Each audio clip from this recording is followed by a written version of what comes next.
आपके चरणों में मेरा कोटि कोटि प्रणाम। खुश साधु रहो जी, सीताराम। सीताराम। सबसे पहले तो मैं शिवपुरी वासियों की तरफ से एक प्रश्न पूछना चाहती हूँ कि आपको शिवपुरी के पागल कैसे लगे, और और मैं इसके अलावा ये पूछना चाहती हूँ कि महाराज, मैं एक ऐसी लड़की हूँ जिसके सपने हैं, जिसने अपनी जॉब छोड़ दी है और अब मैं इंस्टाग्राम पे वीडियोस बनाती हूँ। मुझे स्टेज बहुत पसंद है, मंच बहुत ज़्यादा पसंद है, तो मैं शेरो शायरी करती हूँ, पोइट्री करती हूँ, स्टोरी टेलिंग करती हूँ। सुनाओ सुनाओ। सुनाती हूँ, 2 लाइन्स सुनाती हूँ कि बेजुबान नहीं हूँ आवाज है मेरी, बेजुबान नहीं हूँ आवाज है मेरी, क्या तुम सुनोगे? बेजुबान नहीं हूँ आवाज है मेरी, क्या तुम सुनोगे? फरिश्ता नहीं हूँ ना हूँ कोई परी, फरिश्ता नहीं हूँ ना हूँ कोई परी, फुर्सत हूँ क्या साथ बैठोगे? फुर्सत हूँ क्या साथ बैठोगे? और इसके अलावा महाराज, मैं चाहती हूँ कि आपके चरणों की रजधूल मुझे मिल जाए और मेरे भी सितारे बुलंद हो जाएं, मेरे भी पतंग आसमान को छू जाए। और क्योंकि पतंग को काटने के लिए बहुत लोग आते हैं, बहुत मोरल डाउन हो जाता है।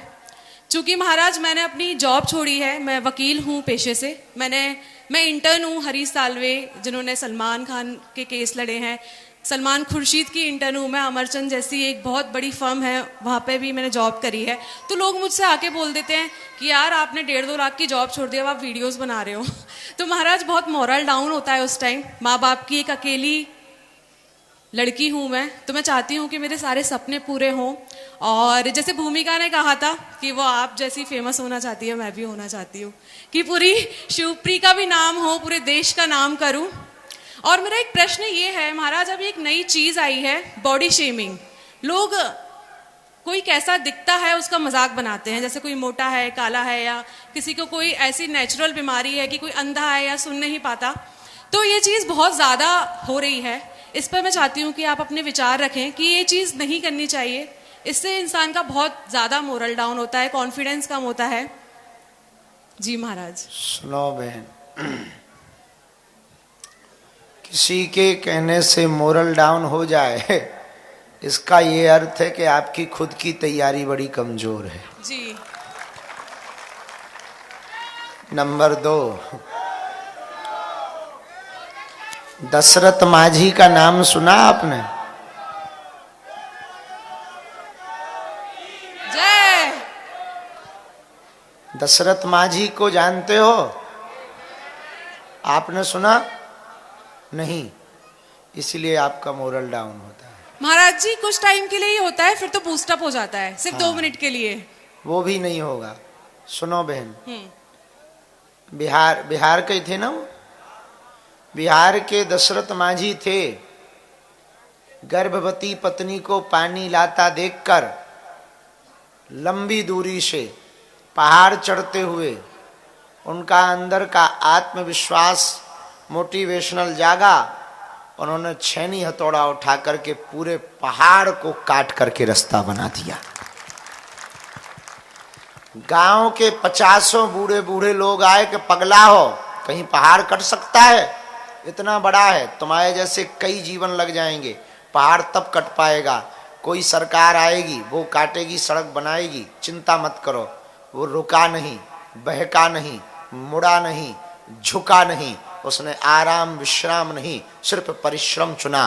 परिणाम ये निकला कि आज उसके नाम से उस पहाड़ को जाना जाता है और पूरे वर्ल्ड में उसकी कहानियों को पढ़ा जाता है। और उसकी कहानियों को पढ़ करके आत्मविश्वास कमजोर वाले लोग अपने विश्वास को जगाते हैं। Thank you. एक नाम और बहन है, अब्राहम लिंकन का नाम सुना? जी। अमेरिका का राष्ट्रपति। हाँ। अनेक बार चुनाव में हारा और एक दिन वो जीता और देश का राष्ट्रपति बना। हम आपसे यही कहना चाहेंगे, मोरल डाउन करने वाले जितने ज्यादा होंगे, लक्ष्य उतने जल्दी और उतने अच्छे तरीके से मिलेगा। मोरल डाउन करने वालों से यही सीखना चाहिए कि जो हम पर हंस रहे हो, कल के दिन वो ताली बजाने पर मजबूर हो जाए। महाराज ऐसा होने लगा है, और इंस्टाग्राम पे मैं वीडियोस बनाती हूँ, मैंने आपकी बहुत सारी वीडियोस डाली हैं। मेरा नाम मिताक्षी जैन है। एक बहुत सेकंड। आशीर्वाद। मिताक्षी जैन है, मिताक्षी व्लॉग्स के नाम से मेरा चैनल है, मैं वीडियोस बनाती हूँ। और महाराज जी मेरा इंस्टाग्राम थोड़ा ठप चल रहा था, आपकी वीडियोस डालना स्टार्ट करिए जब से एकदम बूस्ट हो गया है, तो धन्यवाद। साधु जी सीताराम। सीताराम। हमसे ही देख लो, एक आदमी हमें मिला, बोले फलाने आपको गाली बकते हैं। हमका कौन बड़ी बात है, कोई बड़ी टेंशन वाली बात? बोले क्यों? अरे हमका कोई माला पहनाता है, कोई गाली बकता है, जिसके पास जैसी श्रद्धा है वो हमें चढ़ा रहा है। अपनी अपनी श्रद्धा का कमाल है। तो कोई आता है कपड़ा चढ़ाता, कोई दक्षिणा चढ़ाता है, कोई फूल चढ़ाता, कोई नारियल चढ़ाता है, अब कोई गालियां ही चढ़ा रहा। तो हम भी इतने बड़े वाले गुरु हैं कि हम दूर से ही कह देते जिसने जो चढ़ाया उसको वही फल मिले। अब बताइए, जिन्होंने फूल फल माला दक्षिणा चढ़ाई उनको तो ठीक है, जिन्होंने गालियां चढ़ाई उन्हें फल में क्या मिलेगी? अब आप समझदार हो। तो ज्ञानी कौन है? जो अपने आप के बारे में जान ले वो है ज्ञानी। क्या है वो? और अपने आप के बारे में जानने के लिए मन की वृत्ति को समझना आवश्यक है। पूछो कैसे? आज हम जब गाड़ी में आ रहे थे तो दो महात्मा बैठे थे गाड़ी में, ग्वालियर वाले पूज्य छावनी वाले महाराज जी थे। हमने उनको कहा कि एक बच्चा दौड़ा दौड़ा आया, अरे गुरुजी रोको रोको, आशीर्वाद दे दो। तो हमने अपने ड्राइवर सारथी से कहा रोक दो, बेचारा भाग रहा है। तो गाड़ी रुकी, उसने पहले तो पांव परे। हमने कहा अच्छा आशीर्वाद है, हम चल रहे, हमको नक्षत्र गार्डन जाना। गुरुजी एक फोटो और। हमने कहा तुमने आशीर्वाद के लिए रोका था, अब जाना। गुरुजी हमने कहा कोई बात नहीं, ले लो। अब फोटो ली उधर ही। हम तो समझदार आदमी हैं, अपन तो होशियार हैं जन्मजात। तो हमारी नजर पड़ी मोबाइल पर, तो फोटो तो ली, सो तो ठीक है, वहीं उसने स्कैप करके वीडियो चालू कर लिया। तो हमने कहा कि ये क्या था? बोले रील बनाइए।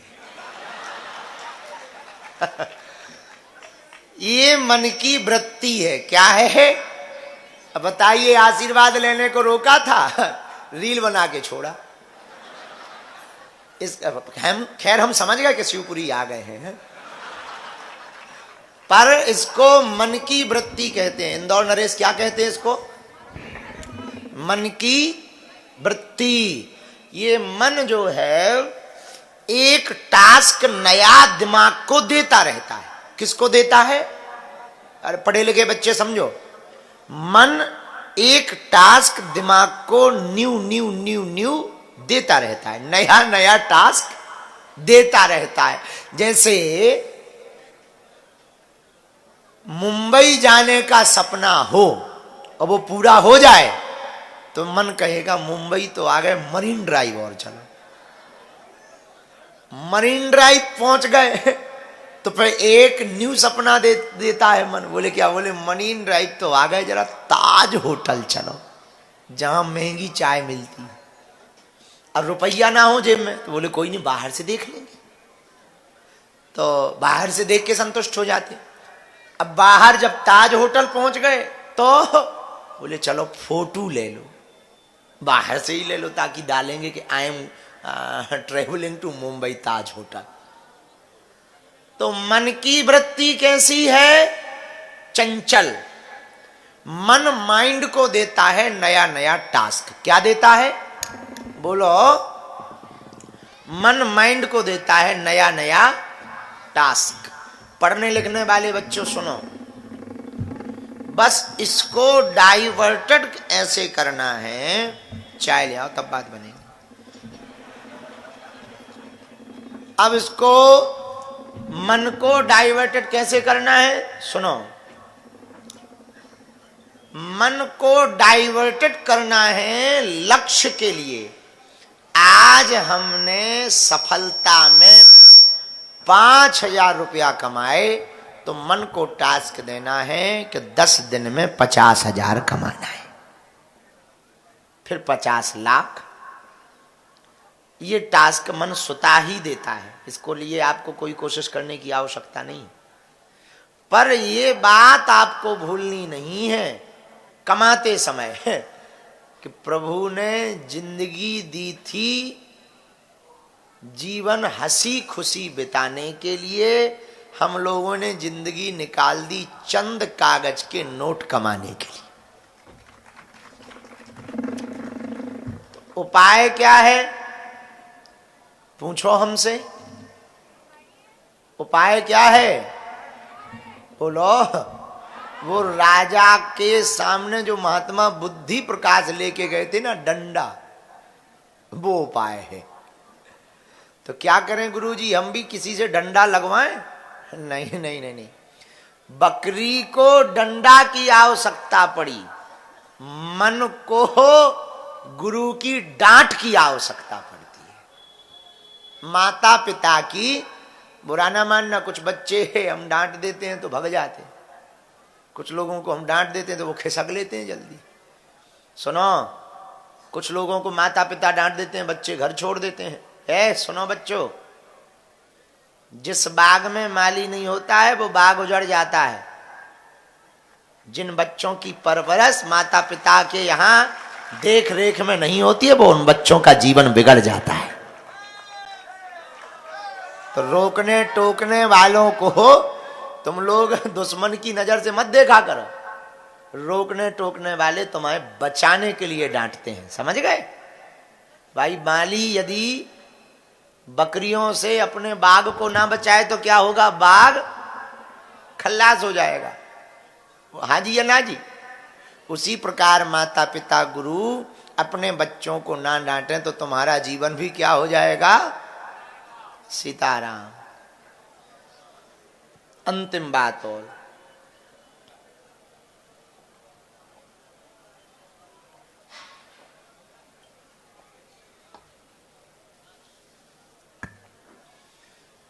हमारे गुरुजी कहते थे, पूज्य महाराज जी को भी चाय भेजो। हमारे गुरुजी कहते थे, दादाजी, माता पिता की डांट और गुरु की लात जिसने खाई उसका बेड़ा पार हो गया। इसका मतलब ये नहीं है कि कल ही तुम कोई ऐसा कांड करो कि हमें लात लगानी पड़े। ना ना, समझाइश वाली बात बता रहे हैं, समझाने वाली बात। तो माता पिता की डांट से बच्चों को सबक लेनी चाहिए, ना कि शिकायत। कुछ बच्चे माता पिता की डांट से बच्चों को दुश्मन की तरह देखते हैं। जितने छोटे बच्चे बैठे हैं सुन लो कान खोल के, माता पिता दुश्मन नहीं है, माता पिता तुम्हारा भला चाहते। तुम समय पे उठो, जल्दी उठो, पढ़ो, होमवर्क पूरा करो, अच्छे चलो, संगति में ना रहो, बात मानो, और तुम ठीक इसका उल्टा करना चाहते। क्या बनोगे? चपरासी बनोगे। और चपरासी भी आजकल कंपटीशन में है। वो भी चपरासी की नौकरी के लिए भी अब समझ जाओ क्या नहीं लगता है। हाँ, तो माता पिता की डांट और गुरु की डांट को शिक्षा की दृष्टि से देखना चाहिए। तो मन की वृत्ति है चंचल, चंचल मन को समझाने का उपाय है बुद्धि का प्रयोग करके मन की चंचलता को रोका जा सकता है। बुद्धि का प्रयोग कैसे किया जाए? बुद्धि का प्रयोग किया जाए आशय से। आशय क्या है? कि भाई मन कह रहा कि मंच पे चढ़ जाओ,